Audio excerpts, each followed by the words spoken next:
আপনি ভাই ফেসবুকে কাজ করেন, অথচ আপনি নিজেই জানেন না যে আপনার রিচ এঙ্গেজ কিভাবে দ্রুত বাড়াবেন।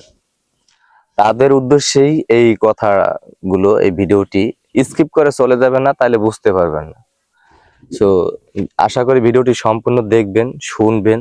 আপনি এই ভিডিওর মাধ্যমেই বুঝতে পারবেন যে আপনার রিচ এঙ্গেজ লাল হইলে সেটা কিভাবে সবুজে সবুজে পরিণত করবেন, কিংবা কিভাবে ধাপে ধাপে উপরে উঠাবেন। সো কেউ চলে যাবেন না, কথাগুলো শোনেন।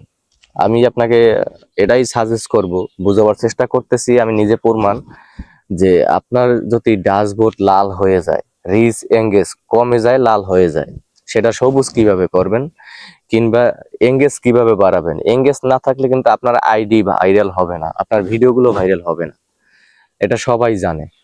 তো এঙ্গেজ কিভাবে বাড়াবেন এবং আপনার ড্যাশবোর্ড কিভাবে সবুজ করবেন, মূল কথায় আসি। আপনি ট্যাক্স আপলোড দেন, পিকচার আপলোড দেন, ভিডিও আপলোড দেন, লাইভ ভিডিও করেন, এই চারটা তো ফেসবুকে কাজ। মূল প্রধান কাজ হলো এই চারটা। এই চারটা কাজ আপনি কন্টিনিউ 100% দৈনিক করতে হবে আপনার। দ্বিতীয় কথা হলো, এটা হলো 1 নম্বরের কথা গেল। দ্বিতীয় কথা হলো যে আপনি এই চারটা কাজ করবেন, এই চারটা কাজই চেষ্টা করবেন গ্রুপে শেয়ার করার জন্য। আপনার যেমন রিলস ভিডিও আপলোড দেওয়ার সময় আপনার 3টে গ্রুপে শেয়ার করার অনুমতি ফেসবুক দিছে, এটা অবশ্যই করবেন। তারপর ট্যাক্স পিকচার আপলোড দেওয়ার সময় ফেসবুক আপনাকে 2টা 3টা 4টা গ্রুপে শেয়ার করার অনুমতি দিছে, এটাও অবশ্যই করবেন। এই কাজগুলো করার পর প্রত্যেকটা এই আপলোড দেওয়ার পরেই আপনি কমেন্ট বক্সে চলে যাবেন। কমেন্ট বক্সে যাওয়ার পর ওখানে আপনার নামগুলো মেনশন করে দিবেন।